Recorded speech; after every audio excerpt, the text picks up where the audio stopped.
तो last session में हम लोगों ने पढ़ा था कि how to apply the C S S as well as Bootstrap in MVC.NET page. आज के सेशन में हम लोग पढ़ेंगे एजेक्स के बारे में। एजेक्स टेक्नोलॉजी क्या होती है और आप उसको MVC में कैसे यूज करते हैं। इसी एजेक्स को हम लोगों ने ASP में भी यूज किया था, कंट्रोल थी। एजेक्स का जो काम वहाँ होता था वही यहाँ होता है, बट यहाँ पे कंट्रोल नहीं है, यहाँ पे कोडिंग है।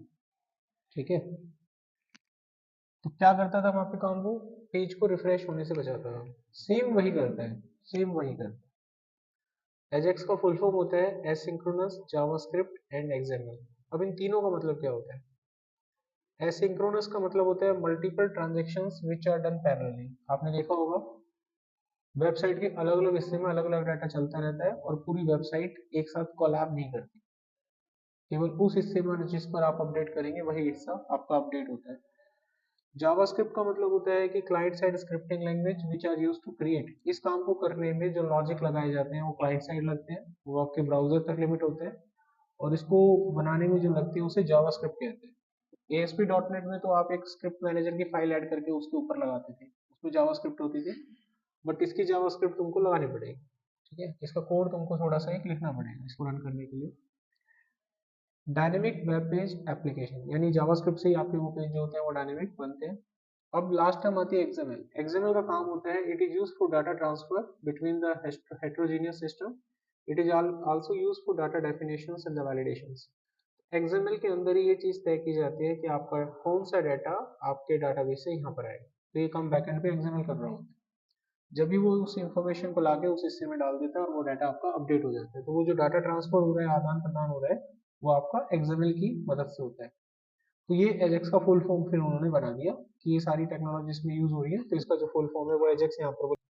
अब मैंने इसका पूरा एक लाइव डेमो यहाँ पे दे रखा है, उसको एक बार ध्यान से समझ लो ताकि आप इसको लगा पाए। आपके डॉक्यूमेंटेशन प्रोजेक्ट के रूप में ये फाइल मैं आपको भेज भी दूंगा, ताकि आपको भविष्य में कोई प्रॉब्लम या कोई इंडिकेशन आपको दिखाई ना दे। ठीक है, तो यहाँ पर क्या किया हुआ है, एक प्रोजेक्ट बना लेंगे हम। प्रोजेक्ट के अंदर हम क्या करेंगे, एक कंट्रोलर बनाएंगे और एक व्यू बना लेंगे।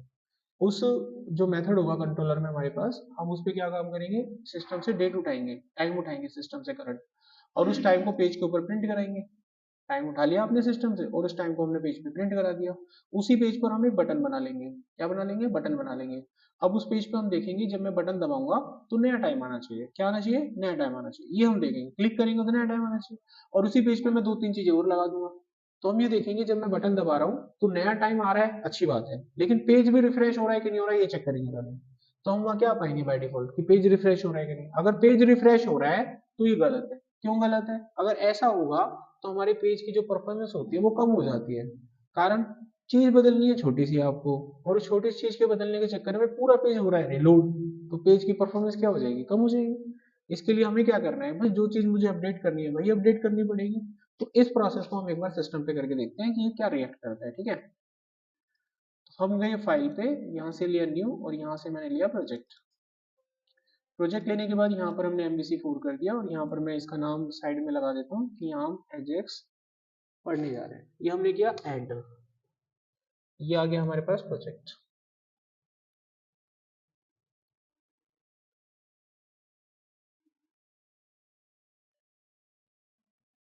यहाँ पर आने के बाद सॉल्यूशन एक्सप्लोरर को हम यहाँ पे कर लेते हैं लॉक। हम जाएंगे कंट्रोलर पे, राइट क्लिक करके बनाएंगे एक कंट्रोलर। ये दे दिया हमने कंट्रोलर को नाम एम्प्लॉय। चलो होम ही दे देते हैं, क्यों मतलब ज्यादा मेहनत करें। होम कंट्रोलर के लिए बाय डिफॉल्ट इंडेक्स मेथड आ जाएगा, और इसका राउटिंग पहले से सेट रहता है, तो हमको ना तो होम सेट करना है ना इंडेक्स करना है। क्यों नहीं करना, क्योंकि बाय डिफॉल्ट वो रहता है राउटिंग में, देखो होम इंडेक्स। तो ये भी हमारा काम खत्म हो गया। यहाँ पे जाने के बाद मेरे को सिस्टम से टाइम उठाना है, बस सिस्टम से टाइम उठाना है। तो सिस्टम से टाइम उठाने के लिए मैं लिखूंगा system dot date time dot now dot to long time string. तो ये क्या करेगा, सिस्टम का टाइम उठा लेगा। अब सिस्टम का टाइम जो उठाएगा ये रिटर्न करेगा स्ट्रिंग वैल्यू। क्या रिटर्न करेगा, स्ट्रिंग वैल्यू। तो इसको मैं स्ट्रिंग वेरिएबल में स्टोर कर लेता हूँ, माई टाइम। ओके, अब इस वैल्यू को मैं पेज पे भेजना चाहूंगा।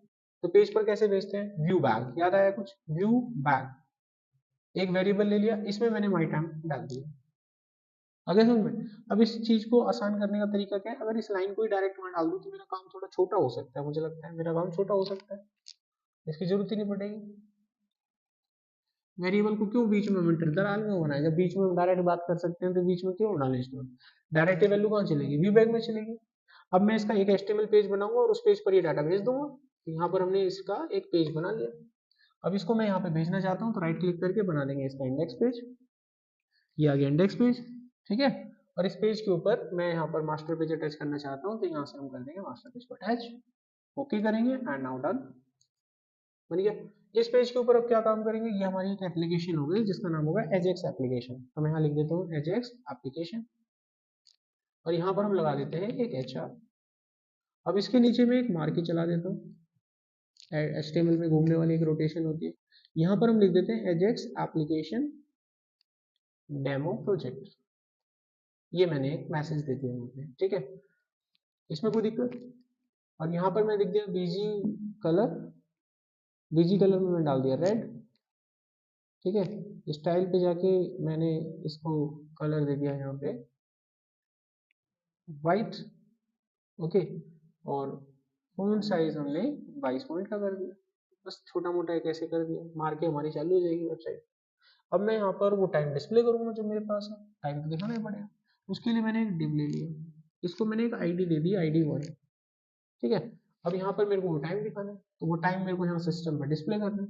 टाइम दिखाने के लिए मैंने यहाँ पर लिखा उसी का सारा व्यू बैक, और वो टाइम तो एक्स के पास है ना, देखो आपने किसको दिया था वो टाइम, आपने वो टाइम एक्स को दिया था, तो वो टाइम मैंने वहाँ पे कॉल कर लिया, टाइम यहाँ पे कॉल हो जाएगा, सिस्टम पे टाइम था, टाइम दिखा दिया हमने, और तो कोई दिक्कत नहीं है ना इसमें।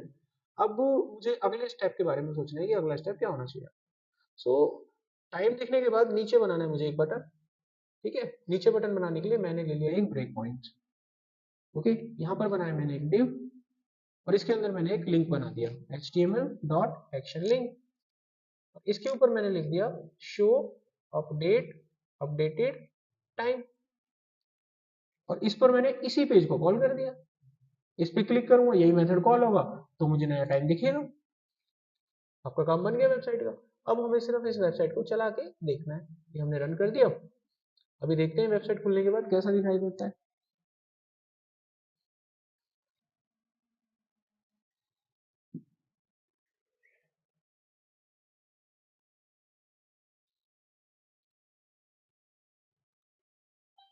तो देखिए आपका मार्किंग चल रहा है, एप्लीकेशन तैयार है, टाइम आपको दिखाई दे रहा होगा वेबसाइट में।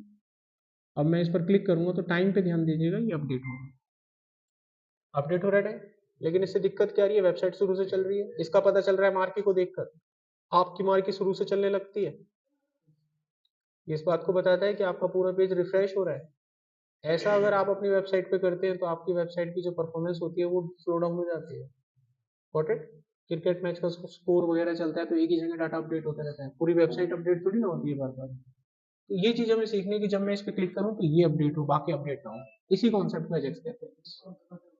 हाँ, जिस पे भी लगाओगे वही अपडेट हो। अब लगानी किस पे है, मुझे उस डिप पे लगानी है जिसको मैंने एक ID दी थी ID1, बस मैं चाहता हूँ वो हिस्सा अपडेट हो बस। और अपडेट क्या हो, वहां पर मैंने एक ID डाली थी ना व्यू बैक, उसके अंदर का जो डाटा है वो रिप्लेस हो जाएगा बस। वो डाटा मैं दूंगा, उसको कहाँ से दूंगा लाके, तो वो डाटा हम वहां रिप्लेस कर देंगे। और इसमें बहुत ही सिंपल सा कॉन्सेप्ट है, पार्शियल व्यू याद करो। मैं पार्शियल व्यू पे वो टाइम निकालने का कोड लिख दूंगा, पार्शियल व्यू पे टाइम निकालने का कोड कर दूंगा। अब एजेक्स में हम क्या टेक्निक यूज करते हैं कि एजेक्स में ऐसा करते हैं कि जब हम क्लिक करें तो हम उस डिव को टारगेट करेंगे जहां पे वो व्यू बैग लगा हुआ है ना, डिव को टारगेट करेंगे।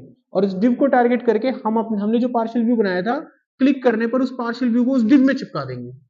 सिंपल सा लॉजिक है। देखो हम क्या करेंगे, अलग से एक पार्शियल व्यू बनाएंगे, पार्शियल व्यू किसी मेथड से अटैच हो गया तो ऐसा काम करता नहीं कि भाई उसके लिए अलग से पेज बनाओ, ऊपर URL में डालो, ऐसा तो करता नहीं है।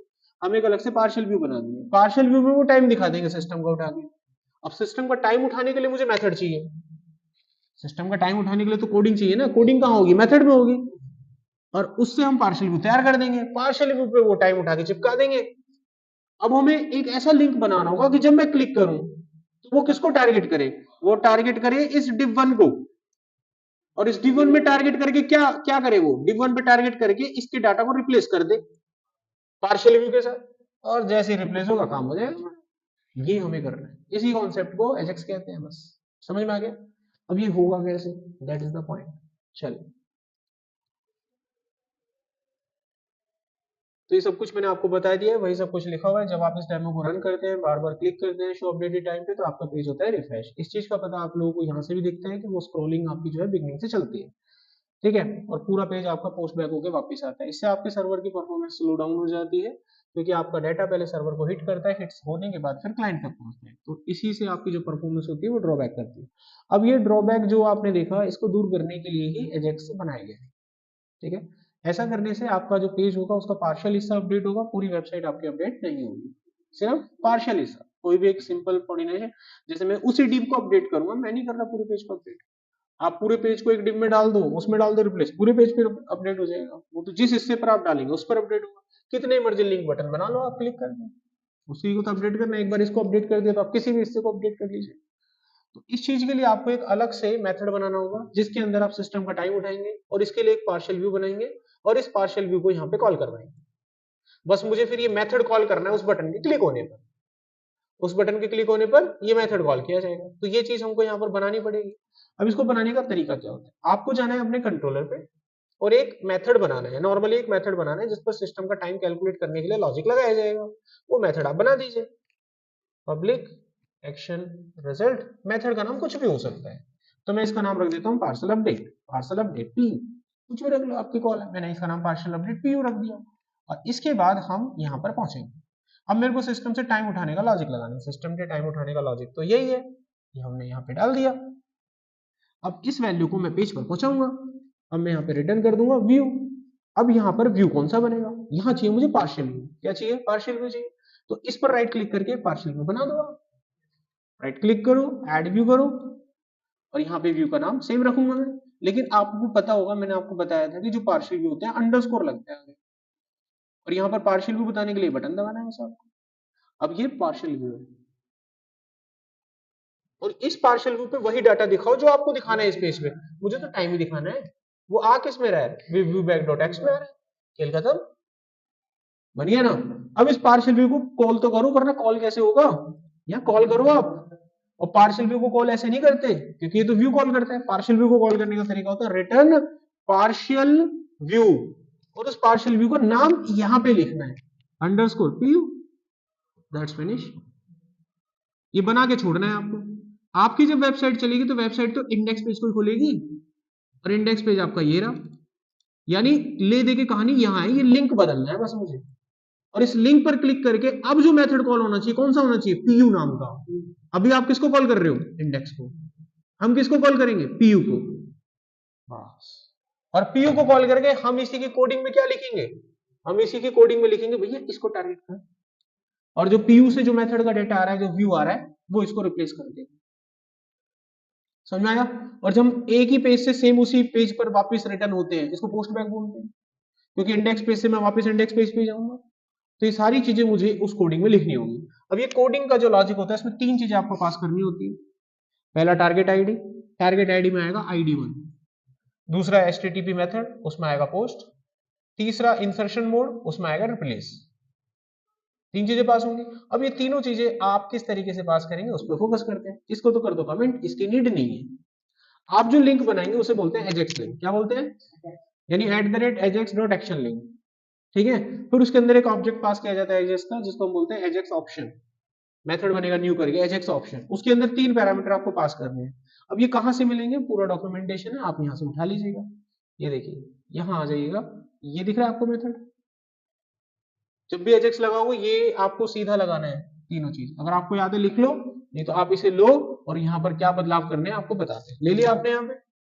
अब देखो यहाँ पर क्या क्या चीजें आपको बदलनी है, ये बिल्कुल एज इट इज रहेगा। पेज पर जो मैसेज आपको दिखाना है वो ये रहा। आपको जो मेथड कॉल करना है वो यहाँ आएगा। क्या नाम है आपके मेथड का, आपके मेथड का नाम तो पीयू है। यहाँ पर आएगा आपके ऑप्शन, तीन ऑप्शन पे काम करता है। पहला ऑप्शन होगा मेथड, मेथड आपका पोस्ट ही रहेगा। दूसरा ऑप्शन होगा टारगेट आईडी, टारगेट आईडी आपकी ID1 रहेगी। तीसरा मेथड रहेगा आपका रिप्लेसमेंट का, हमें डायरेक्ट इसको बदल के दूसरा डालना। कुछ नहीं बदला हमने यहाँ पे, हमने सिर्फ यहाँ मेथड का नाम बदला, आपका काम हो जाएगा। जैसे ये मेथड कॉल होगा, ये मेथड किसको टारगेट करेगा, ID1 के पास चला जाएगा। इस ID1 में क्या टारगेट करेगा, सब कुछ बदलेगा। बदलेगा क्या, इस मेथड की वैल्यू को। इस मेथड से क्या कॉल हो रहा है, इस मेथड से कॉल हो रहा है एक पार्शियल व्यू। क्या लिख रखा है आपने इस पार्शियल व्यू में, पार्शियल व्यू में भाई हमने टाइम लिखा, और ये टाइम कहां से आ रहा है, इस पेज से आ रहा है। कौन सा टाइम आ रहा है, करंट टाइम आ रहा है। मैं बटन को जब जब दबाऊंगा तब तब करंट टाइम आएगा और जाके उस हिस्से पे बदलता रहेगा। System setup. अब रन करके देखते हैं भाई कहानी कैसे चलती है, ठीक है। दिक्कत आएगी तो फिर ठीक करेंगे। रन करते हैं।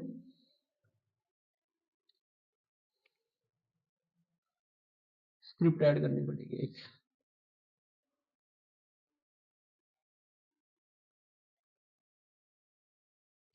जी क्वेरी में करेंगे, इसमें तो चल जाएगा।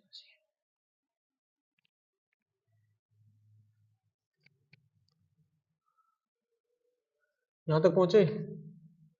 अब बटन दबा के देखते हैं। पूरा रिफ्रेश हो रहा है ये।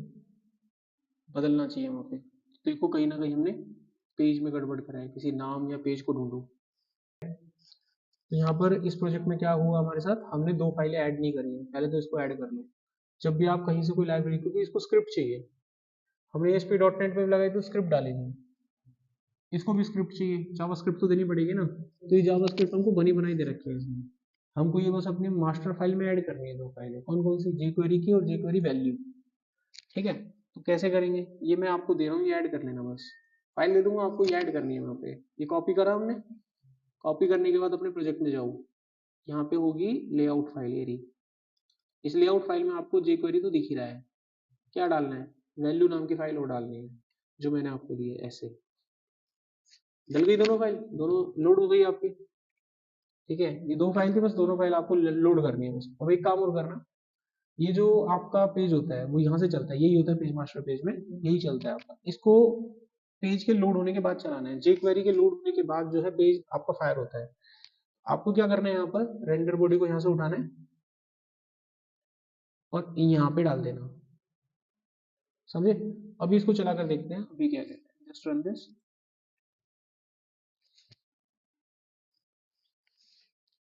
यहाँ तक बन गया। अब हम क्लिक करते हैं, देखते हैं ये रेंडर हो रहा है कि नहीं हो रहा है। फिर एक लास्ट एक उपाय और है, फिर उसको देखेंगे, वरना ये काम कर जाएगा तो। हो गया, चल गया ना, फर्स्ट क्लास चल गया। इसी को बोलते हैं एजेक्स। किसी भी वेबसाइट में कभी भी ऐसा कुछ करना हो तो ज़्यादा कुछ नहीं करना, बस दो बातों का ध्यान रखना है। एक तो दो फाइल को अटैच कर देना अपना, और वो जो कोड बना हुआ है उस कोड को ध्यान रखिए, क्या कोड था उसमें। उसमें सबसे इंपॉर्टेंट चीज़ क्या था, वो पार्शियल व्यू का मेथड बनाया था, और तो कुछ नहीं था खाली। और जिस चीज़ को टारगेट करना है उसका नाम बदल देना है, किसी को भी टारगेट करना है, जहां पर भी आपको डाटा ला रहे हैं, दे रहे हैं किसी को, वो चीज़ वहां पे आप डाल देना, आपका डाटा अपडेट हो जाएगा। समझ में आ गया। अब यहाँ से आपका जो नेक्स्ट टॉपिक स्टार्ट होता है वो रहेगा आपका यहाँ पर jQuery। jQuery के बारे में जानते हो आप लोग। jQuery जो होती है वो जावा स्क्रिप्ट की एक लाइब्रेरी होती है। इसका इस्तेमाल किया जाता है वेबसाइट में विजुअल इफेक्ट डालने के लिए। वेबसाइट में जो विजुअल इफेक्ट होते हैं, जैसे आप किसी वेबसाइट में चाहते हैं कि कोई बटन आपने प्रेस किया या कोई आपने कोई कंटेनर बनाया, तुरंत आपके सामने जो लॉगिन का पेज है जो बना रखा है वो धीरे धीरे आपकी आंखों के सामने से गायब, वो विजुअल इफेक्ट। और जब आप लॉग आउट या लॉगिन के बटन पे क्लिक करते हो तो लॉगिन की विंडो एक झटके से नहीं आती, धीरे धीरे आपके सामने प्रकट होती है, हल्की हल्की से प्रकट होती है।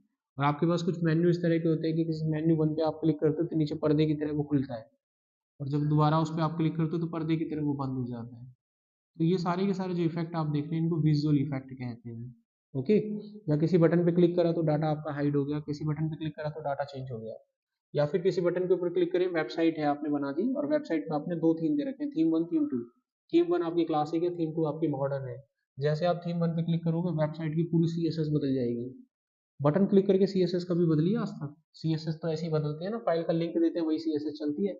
लेकिन यहाँ बटन दबाया CSS चेंज, आपने दूसरा बटन दबाया CSS चेंज। इन सारी पॉसिबिलिटीज को jQuery से करते हैं। और jQuery का यहाँ पर एक इंट्रोडक्शन है, जस्ट jQuery आप लोग जब अपना फ्रंट एंड करते हो तो उसमें आता है। jQuery के 30 से 35 40 मेथड होते हैं, वो सारे आपको याद होने चाहिए कैसे कैसे करते हैं काम, jQuery को लगाता है लगाया कैसे आता है। तो वो सारा डीप तो वहाँ पर आप पढ़ोगे, यहाँ पर मैं jQuery कैसे इंप्लीमेंट करते हैं वो एक टॉपिक आपको बताऊंगा कि jQuery कैसे आप इसमें लगा सकते हैं MVC के अंदर। तो jQuery तो अलग ही टॉपिक है, बहुत बड़ा मुद्दा है। आप jQuery को अपना 2 दिन की पढ़ाई होती है, 2 घंटे की, और इसमें jQuery को पढ़ सकते हो। पॉइंट समझ में आ गया यहाँ पर। तो यहाँ पर मैं आपको बताऊंगा jQuery को इम्प्लीमेंट कैसे करना है आपको MVC के अंदर। देखो अब जैसे मैंने यहाँ पर आपको एमवीसी में बताया कि एजेक्स को इम्प्लीमेंट करना है, एजेक्स को पढ़ेंगे तो एजेक्स अपने आप में बहुत बड़ा होगा अगर देखें तो, ये वो ऐसे करें तो एजेक्स का तरीका बताया आपको, एजेक्स कैसे इम्प्लीमेंट करना है। एक मेन पॉइंट जो हमारा होता है डेवलपमेंट में कि एजेक्स अपनी वेबसाइट में आप कैसे लगा सकते हैं। जैसे हमने कल देखा था कि सीएसएस को आप अपनी वेबसाइट में कैसे लगा सकते हैं, ना कि हमने सीएसएस पढ़ा था। कल हमने देखा था कि बूटस्ट्रैप को कैसे लगाते हैं, कैसे चलाते हैं, ना कि हमने बूटस्ट्रैप पढ़ा। ऐसे ही आज हमने देखा कि एजेक्स कैसे लगाना है आपको अपनी वेबसाइट में, हमने एजेक्स यहाँ पर देखा। एजेक्स पूरा का पूरा अपने आप में एडवांस जावास्क्रिप्ट होती है पूरी की पूरी, वो कैसे लगाते हैं, सिंक्रोनस प्रोग्रामिंग, एक्सएमएल होता है पूरा अपने आप में, बहुत बड़ा टॉपिक होता है एक्सएमएल का। ऐसे ही आज हम इसमें पढ़ने वाले हैं कि जेक्वेरी कैसे लगानी है आपको अपने प्रोजेक्ट में। तो देखिए, नाउ लेट्स स्टार्ट। जो भी कुछ मैंने बताया वो सब कुछ इसमें लिखा हुआ है आपका। इससे हम अपने यूआई को थोड़ा अच्छा बना लेते हैं, ठीक है, क्विक रेस्पॉन्स करता है, अच्छा लगता है देखने में भी, ठीक है। तो ये जो आप jQuery लगाते हैं पूरी की पूरी क्लाइंट साइड स्क्रिप्ट पर डिपेंड करती है, यानी इसके लिए बैकएंड में कहीं ना कहीं जावास्क्रिप्ट लिखी रहती है। तो जावास्क्रिप्ट की फाइल जब तक आप अटैच नहीं करोगे चलने वाली भी नहीं है, ठीक है। तो जावास्क्रिप्ट की फाइल हमको अटैच करनी पड़ती है, और हमने अपने प्रोजेक्ट में लगा दी है ये फाइल, अभी लगाई थी ना jQuery वीएल jQuery, वो jQuery है, वो आपने लगा दिया इम्प्लीमेंट करके, तभी आपका वो एजेक्स रन हुआ है। jQuery लगा के ही एजेक्स रन होता है, वरना उसके रन नहीं होगा वो, तो वो हमने लगा दिया ऑलरेडी पेज के ऊपर। ओके, हम जब नॉर्मली अपने पेज के ऊपर जावास्क्रिप्ट लगाते हैं एचटीएमएल पेज के ऊपर, तो आपको याद होगा कि जावास्क्रिप्ट में jQuery की फाइल को डाउनलोड किया जाता है, और फिर इस तरह का बटन बना के उस पर उसको लगाया जाता है, या फिर इस तरह की स्क्रिप्ट लगा के उसको लगाया जाता है। यहाँ पर आप उस jQuery वाली फाइल का रेफरेंस देते हो और फिर चलाते हो, लेकिन यहाँ पर ऐसा देने की जरूरत नहीं है। ये चीज़ हम अपने MVC.NET के अंदर यहाँ पर कर चुके हैं, हमने यहाँ पर दे दिया, इसी काम को हम यहाँ देते थे, ऐसे करके नहीं देते हो, स्क्रिप्ट करके फिर टाइप करके ऐसे देना होता था, वो यहाँ पर देने की जरूरत नहीं है, वो आपने यहाँ पर दे दिया है, ठीक है। अब ये दोनों फाइलें आपको ये भी पता होनी चाहिए कि दोनों फाइलें आपके प्रोजेक्ट में होनी चाहिए, मेरे लिखने से थोड़ी ना ये आ जाएगा, कल को मैंने लिख दिया आ गया। ये दोनों फाइलें मैंने ऐसे ही नहीं लिखी यहाँ पर, ये है हमारे प्रोजेक्ट में। अब मैं पहले आपको ये दोनों फाइलें दिखा दूँ तो कहाँ पर है। ये jQuery आपके प्रोजेक्ट में पहले से है, यानी जब आप नॉर्मली jQuery की फाइल अपने प्रोजेक्ट में यूज करते हो, जब आप HTML पे कोडिंग करते हो, तो jQuery की फाइल को इंटरनेट से पहले आप डाउनलोड करते थे, वो डाउनलोड करने के बाद उसको अटैच करते थे। आपके प्रोजेक्ट में ये फाइल है, आपको डाउनलोड करने की नीड नहीं है। ये फाइल कहाँ पर है, देखो, ये फाइल आपको मिलेगी बंडल में, बंडल में जाओगे तो यहाँ पर ये फाइल अटैच होती है, देखिए आपको jQuery वैल jQuery, यही है वो दो फाइल, ये दिख रही है आपको, दिस वन, बंडल के अंदर jQuery, चेक करो यहाँ पर,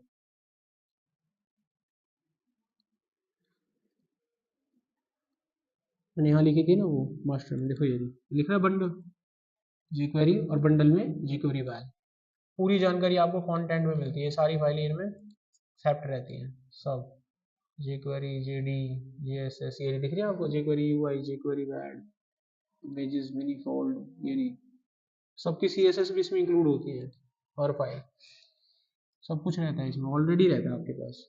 आपको सिंपल उसका पाथ यहाँ पे यूज करना होता है, पाथ अपना यूज करना होता है। तो हमने jQuery अपने प्रोजेक्ट में लगा लिए, अब हम इसको प्रैक्टिकली देखेंगे कि how we can react on it. अभी काम कैसे करेंगे, इस प्रोजेक्ट में तो करेंगे नहीं, अलग से एक वेबसाइट बना के आपको करेंगे, क्योंकि एजेक्स से रिलेटेड प्रोजेक्ट है तो इसको हम नहीं छेड़ेंगे। तो ये याद रखेंगे कि MVC एप्लीकेशन 17 पे है,